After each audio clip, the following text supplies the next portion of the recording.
Welcome to Exceller Author Podcast, and we are happy to bring you another engaging session by Exceller Books, where we explore literature, ideas, and creative journeys behind remarkable books. Today, we have with us Dr.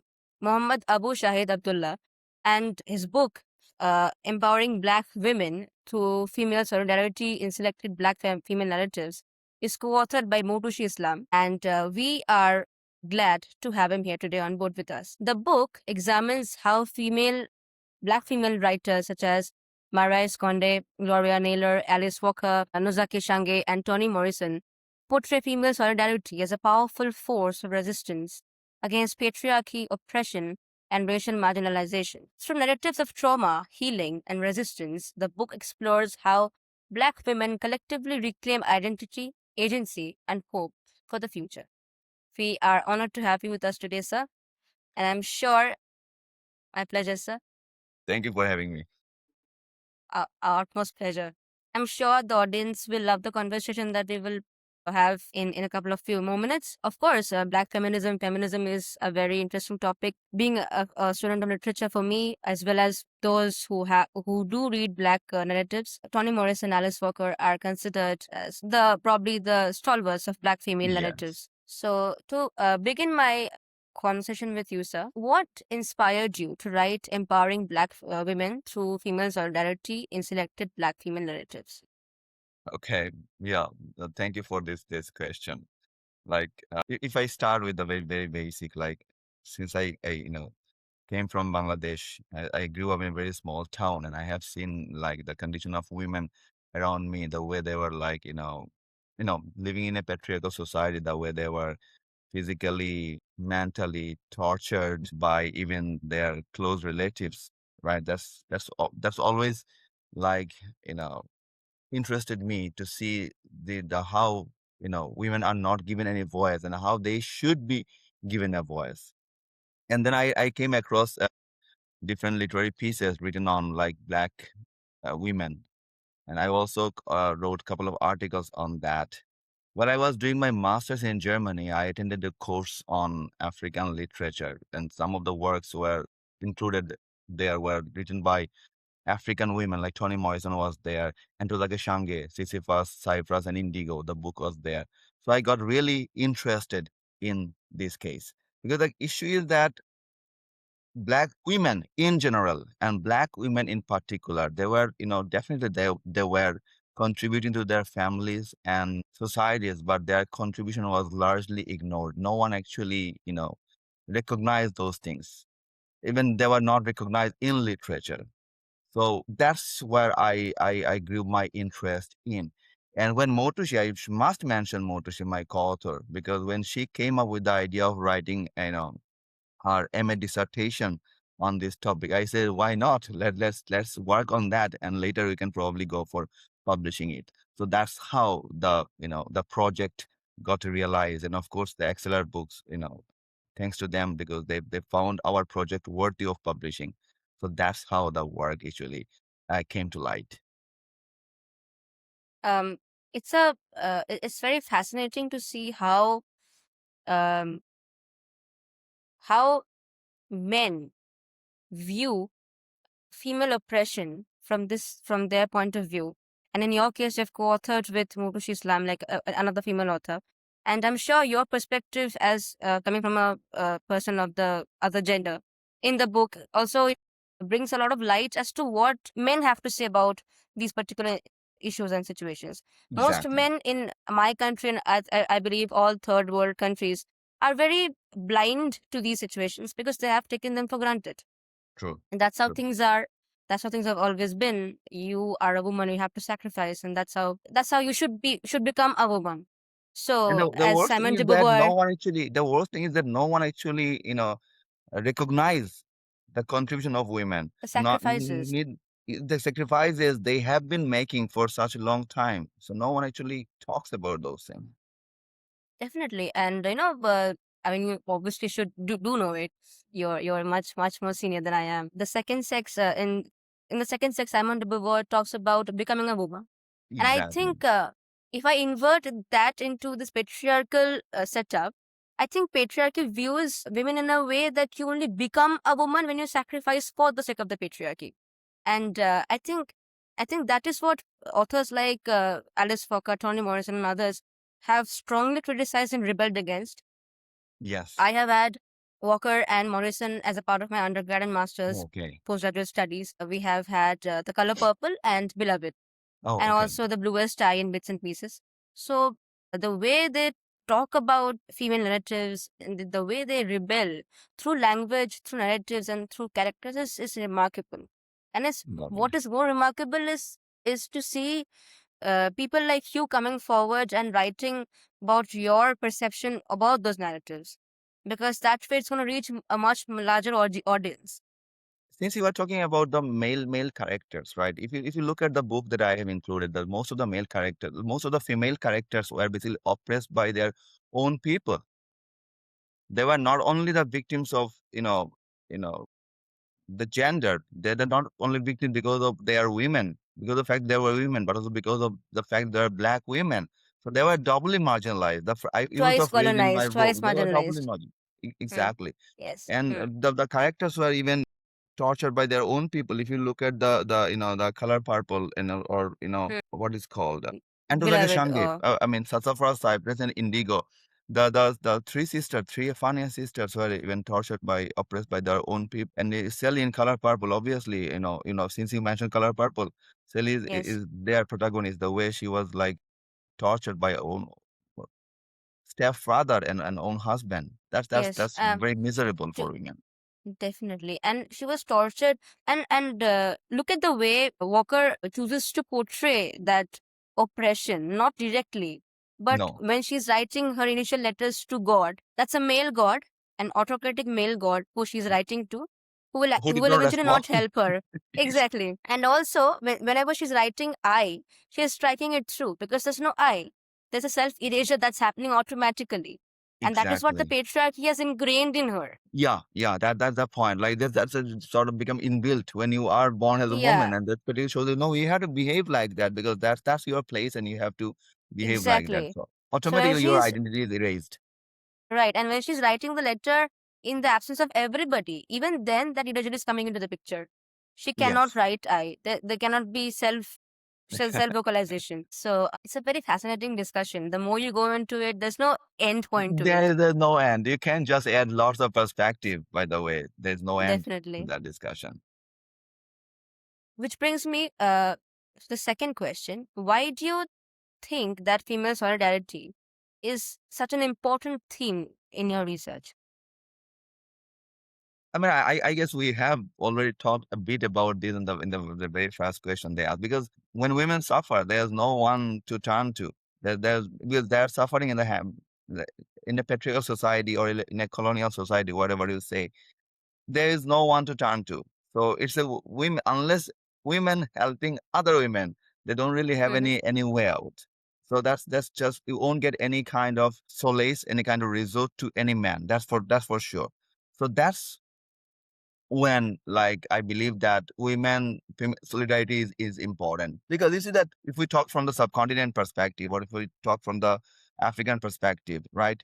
So women who suffer from those kind of domestic violence, right? They and or those who fail to reach their expected level, they actually turn to other people of the similar situation. So that's creates sort of fellow feelings among them, because none of them probably could reach to their expected level, right? So, Right. so they share their own misery and suffering with each other, and that's how they, develop some sort of empathy for each other, and that's why the issue of solidarity comes.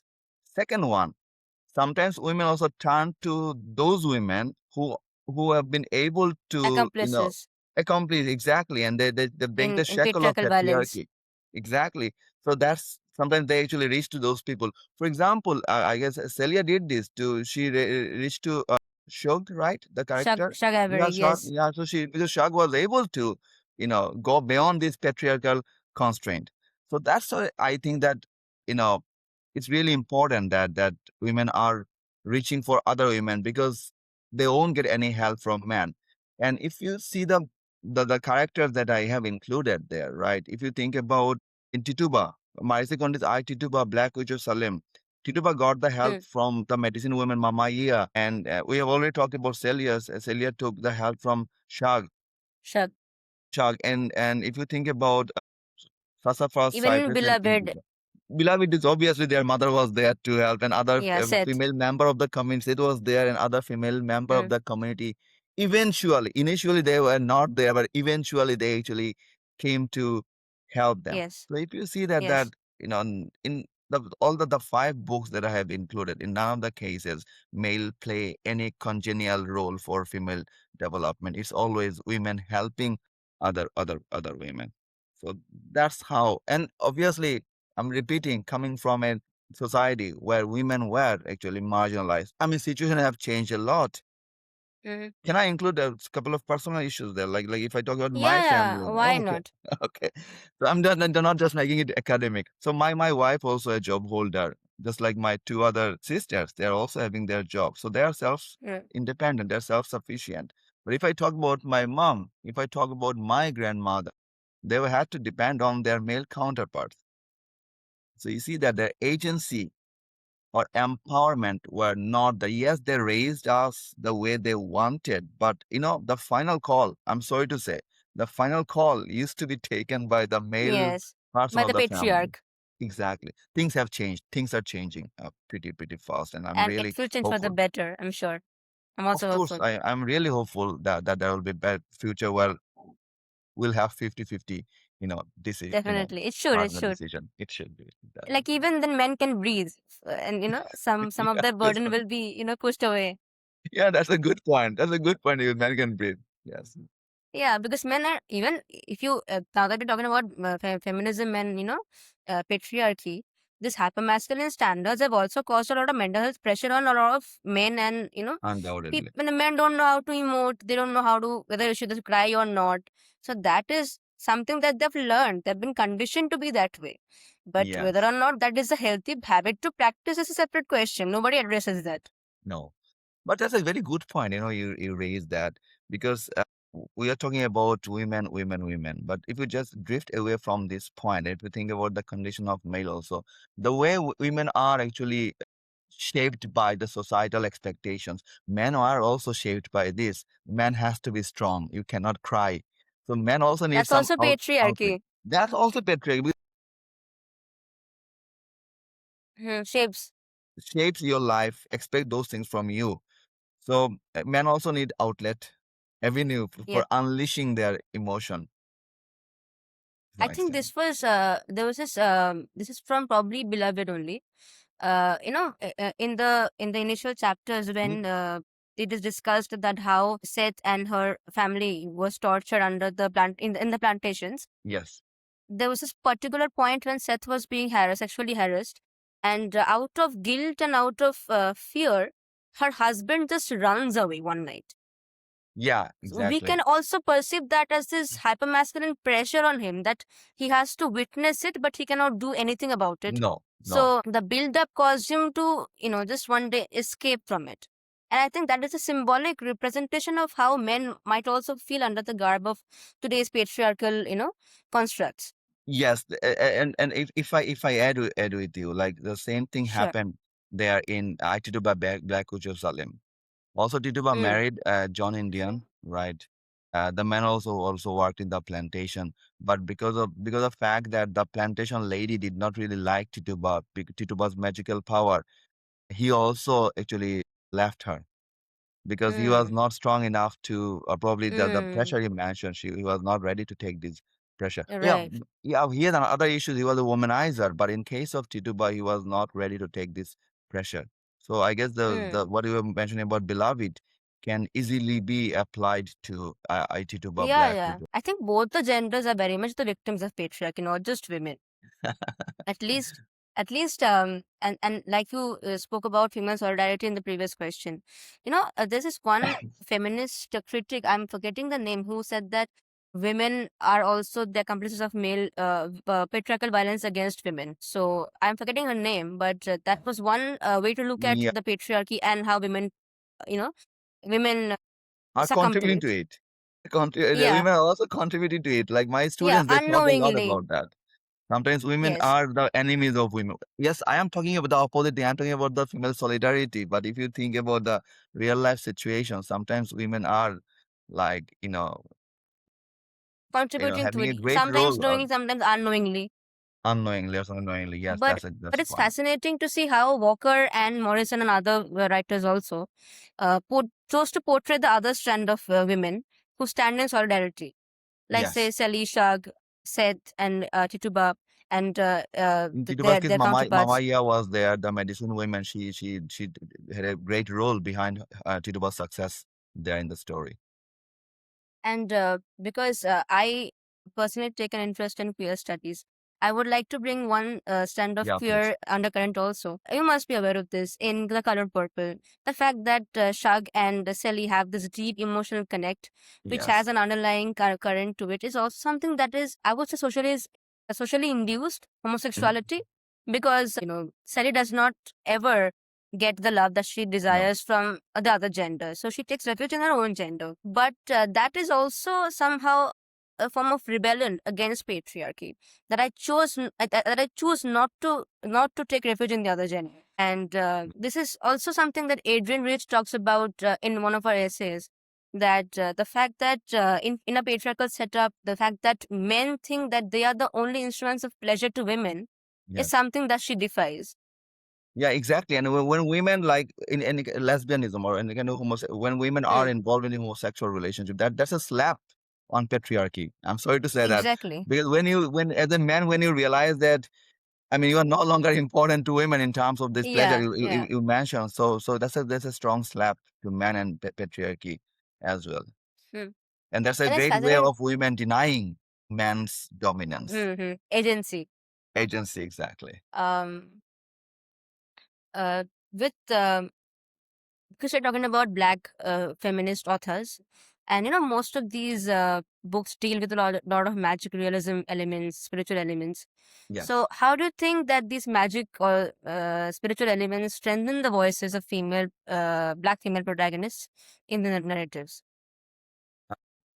I mean, if we talk about these magical issues, I mean that's basically non-Western. Like magical realism is very much a non-Western stuff, you know. Although Mm-hmm. first originated in Germany, but that doesn't apply to painting. But when it's applied to literature, it's actually reached to Latin America. So magical realist mainly deals from a non-Western perspective. The situation has changed recently, by the way, because many Western authors have also, like Jared Winterson, the Mm. British author, Angela Carter. They have also. You must have known Mm-hmm. their name because Yes. they both of them talked about homosexuality. Both of them in themselves were homosexual in their real life. So things have changed. Magical realism is no longer used from a non. I mean, it's been used from both non-Western and Western perspective. But initially, that's been used from a non-Western perspective. So if we talk about like Asian subcontinent, or if we think about Africa, because the social structure, family structure is different. People believe a lot on myth, magic, supernatural, and superstitions, right? So I mean, their thoughts are reflected in those literary pieces that they are producing. So magical or spiritual elements in those black narratives can strengthen the black voice, the voice of black female protagonist by providing ancestral source of power, because most of the case they believe the presence of their deceased ancestors in their life, Mm. right? And which goes against you know a very rational, a colonial, white and patriarchal mindset. Probably by doing this they came up with an alternative narrative which goes against the male version of the narrative. But when I'm saying colonial, that's also male. Yeah. Both The colonizer's gaze can be very well, parallel the with the male gaze. male gaze exactly. So this belief, these magical or spiritual elements help them to create an alternative narratives. These elements can give them characters agency. It can facilitate collective and personal healings, and it also can redefine their identities that they have already lost. Like if you think about, I have already mentioned Tituba, right? Tituba was helped by Mama Iya And even Mhm. after the death of Mama Iya, she appeared in her dream. Whenever she Dreams. needs the help of Mama Iya appeared. Not only Mama Iya, Tituba's mother Abena, she also appeared her in her dream whenever she needed any kind of help. The same goes for Sassafras Cypress and Indigo, right? Not as strongly as I said in I Tituba Black Witch of Salem. But if you think about the Toni Morrison, obviously Obviously. that's quite clear. Yes. Sally and Seth. Yeah, exactly. That's quite clear. Yeah. I think the what you just said, if I had to put them into a brief statement, I think the fact that they use materialism elements in the narrative is because a, as you pointed out, they wanted to uphold their own cultural heritage and use that as a tool to rebel against the white man's perspective and the colonizer's perspective, and therefore vis-a-vis the patriarchy. And Yes, also there's this very deep communal spirit in black feminist writings. It seems as if all of them, whether dead or alive, they are tied with this string of continuity, which exactly. one character is affected by the other, even though they are not alive. It Yes. is as if that the past is in itself a living element that haunts the present and It's a affects the continuation. future. It's a continuation, and that clearly goes with our the last point that we discussed, solidarity. Like even after that, the string is not severed. The string is still there, right? Even after the death of Definitely. themselves. What happened in Tituba's case, Tituba, even after her death, Tituba did not leave the island. She's continued to live in the island, and she actually what should I say, encouraged our next generation to continue the rebellion against white people. So although she was dead, but her fight was not over. She continued that from that another life, by the way. So it's all tied together. They all tied It's together. something like it's as if that the identity persists beyond the Exactly. body that you see as Setituba or Sally or Seth or whoever it might be. That's how it became magical. That's how it became metaphysical. To some extent. It's very connected to Sufism and its elements, I would say. Yeah. To some extent, if I say about that, like even if your body is not, well, body is a cage, by the way. When your body is Yeah. no longer there, no issue. Your soul is still there. So soul can take another body at any time. Right. I would have loved to see how at least my country and the surrounding countries would have turned out. The Indian subcontinent was together before colonialism, Partition. Yeah. came into the picture. So when I say the Indian subcontinent, all of them are together. So I Yeah, would yeah, have I loved also to mean see that. how. Yeah, so I would have loved to see how they would have evolved in their own philosophies had the colonizer's perspective and the patriarchy not stepped in to debar them. So, while many scholars nowadays are working on how on Indian Vedic cultures, even I have worked on them. Yes. And Vedic culture was very liberal in the sense that there was an umbrella thing, and beneath that, a lot of other schools were there, and nobody had rigid binaries. But even when in the times of the Mughal invasions and the Islamic invasions, Yes. the gender binaries and the gender norms are not as rigid because if I had to take an example from the Turkish Ottoman Empire, also there was this concept of sultana and the harem sultana, where women were made queens. So the patriarchy was not completely as autocratic as it became after the advent of. May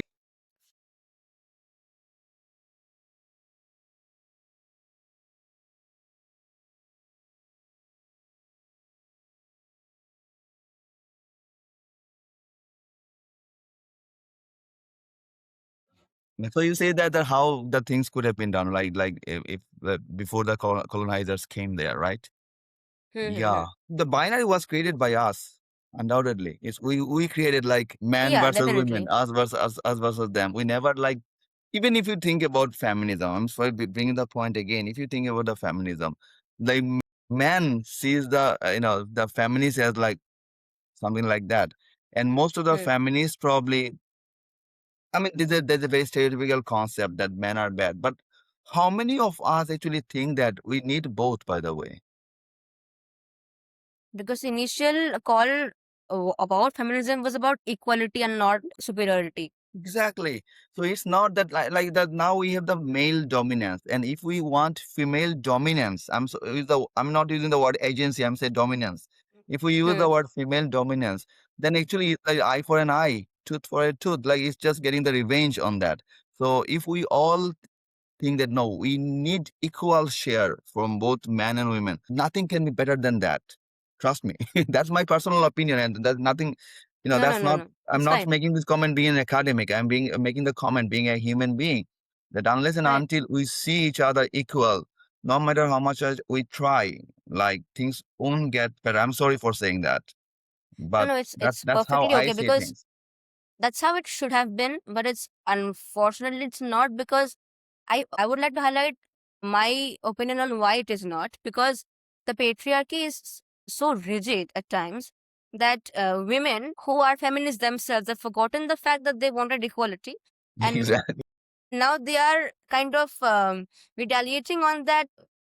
What do you call it? Like the more the patriarchy is trying to oppress them, the more they're trying to bounce back. And in bouncing back, Exactly. they are trying to assert the superiority over the other gender, which And was not the initial call. they're becoming equally oppressive, like the patriarchy. Yeah, exactly. I would like to bring in a funny anecdote on this, although it doesn't have to do anything with an academic perspective to the thing. I have this very scholarly friend of mine who is way senior than I am, probably 27, 20, probably in his 30s. And I admire him a lot because of his scholarly merits. So we once were having this conversation about feminism and the need for feminism. So I thought he was a very liberal minded person, thought that way because his works made me understand that way. He told me that, feminist is an outdated concept. You don't need it anymore. And I'm like, okay, is it why? He's like, because I cannot see any female oppression anymore. Where are females being oppressed? They are driving cars, they are going to jobs, and they're going to offices. How can you So say see, that? No, it's and then not. yeah, I'm like, okay. And then he's like, you see, because you are now, you're a woman and you're driving a car. And now that doesn't mean that if you make a mistake, a man who is driving on the other side of the road will not come and tell you things. If he's telling you things, you should listen. But I was flabbergasted, so I did not continue the thing further. You have That all the if he right to thinks flabbergasted. yeah, that if he thinks, and if a person like him, he thinks that women have equal rights just because they're driving a car and they are going to offices and holding positions of power, then I'm sorry. It reminds me of Khalil Gibran's statement. Khalil Gibran, when he actually differentiates a poet from a prophet, he says that Okay. a prophet says what he believes, Mm. but a poet might not believe what he say. He can wonderfully talk about love, but himself might not be loving at all. So you see that the duality is there. What we write That and what we answers my believe. question. Yes. He was a poet. Yes, a poet. Yes, you're right. Oh my god. It I was hope I'm not lovely insulting the talking to poet. I you. mean, like, I hope I'm not No, no, really insulting the I'm poet. gonna cut this section anyways. It's we mean no offense to poets, but yeah, Yeah, but you got my point. What I mean, and definitely, yes. So my last and final question to you would be, how has your experience been working with Accelerate Books? well, I must say that's wonderful. They were very cordial, first of all. But what happens when you become cordial? You might get unprofessional, but they were not. So that they were Mm. very cooperative, but at the same time they are very professional. By the way, they actually maintain their deadlines. So far, I remember, and whenever I needed time, they actually accommodated my request there. One thing I noticed about Excel book is that they are not only meticulous in terms of the manuscript or the book, they are quite advanced in terms of promotion and marketing. What we are right now, what we're doing, so they're very advanced on that. So I have a very good experience of working with them. Me and my co-author Motushi, although I was the corresponding author, but Motushi, I should mention that because since I have a co-author there, she did a wonderful job there. So overall, it's a wonderful experience, and I will definitely recommend people. If initially I was in doubt because they were the new publishing house, and I was a bit doubt, but over the period of time, like I found them like they're very good on that. Thank you so much for your kind words, sir. Obviously, the podcast, the conversation was very enriching, and Okay, I enjoyed it till the last bit. And I'm sure the same audience who here. will further watch this will also have the same emotions about it. Thank you so much for joining us Same here. today and No, sharing your thank you insights. again for like inviting me. And No, no, you know, our that utmost pleasure. we talked from an academic perspective. We also talk from a personal perspective. Not very often you get the chance to share your personal opinion in, because most Mm-hmm, of the times we are in an academic environment, right? So mm-hmm. Very definitely. So formal. I'm glad that this also helps me to make it possible for us to make comments from both a personal perspective as well as academic perspective. And once again, and thank you very much for inviting me. Our pleasure, sir. We wish you and your co-author Motushi, ma'am, all the very best in their journey. And I'm pretty sure that the book Empowering Black Women Through Female Solidarity and Selected Black Female Narratives will reach a lot many more people and inspire them to read about these genres more and more. And We also hope that. we wish you continued success in life. Thank you so much. Thank you very much.